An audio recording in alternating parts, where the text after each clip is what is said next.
말과 글을 지울 수 있는 지우개는 없다. 말과 글은 언어다.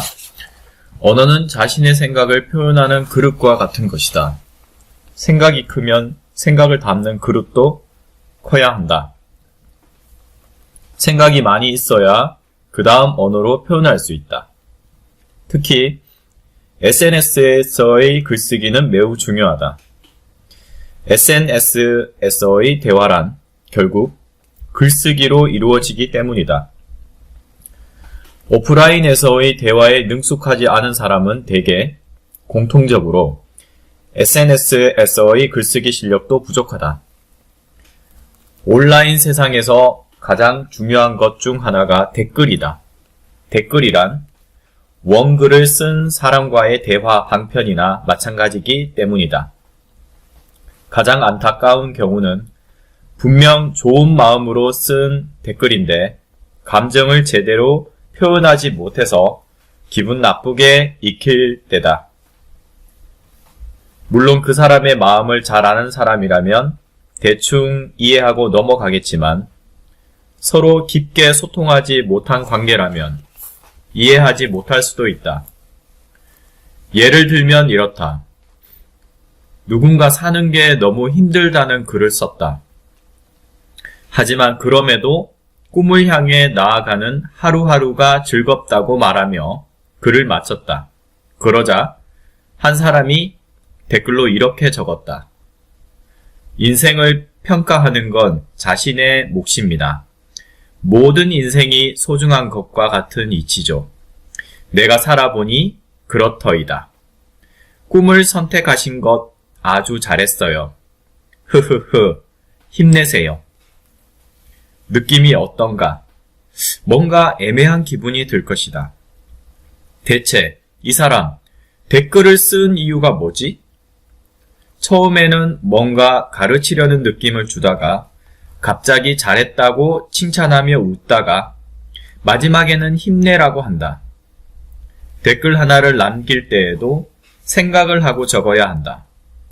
아무리 마지막에 힘을 내라고 적었어도 글 쓰는 과정에 문제가 있으면 비난으로 들리기 때문이다. 게다가 이미 힘든 사람에게 힘내라고 말하는 것은 가혹하다. 이를 이렇게 바꾸면 어떨까? 현명한 결정을 하신 것 같아요. 소중한 꿈이 이루어질 거라 믿습니다. 누군가를 말로 응원하고 싶다면 다음 내용을 기억하라. 자신의 과거 경험은 최대한 배제하라. 본인 입장에서 할 수 있는 표현은 자제하라. 관점을 고생이 아닌 꿈을 이룬 미래에 맞춰 적어라. 물론 상대에게 도움이 되고자 하는 마음은 알지만 그 마음을 제대로 표현해야 한다. 그 사람을 생각하는 만큼, 사랑하고 아끼는 만큼 더 많이 생각해 마음을 표현하는 게 좋다. 무엇보다 자신이 쓴 글을 다시 읽어보면서 수정하는 방법이 가장 좋다.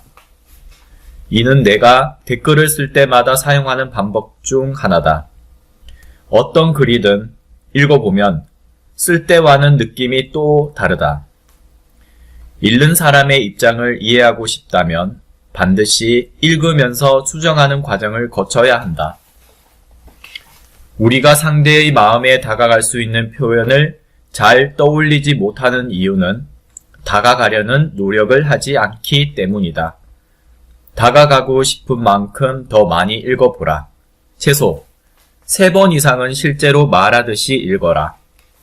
그 정성이 댓글에 고스란히 남아 자신을 빛낼 것이다. 과연 그 빛을 잃는 사람이 모를 수 있을까? SNS에서의 글은 오프라인에서의 말과 같다. 생각 없이 쓴 하나의 문장은 다시 주워 담을 수 없다. 상대가 읽는 순간 이미 지워지지 않는 기록으로 남게 되기 때문이다.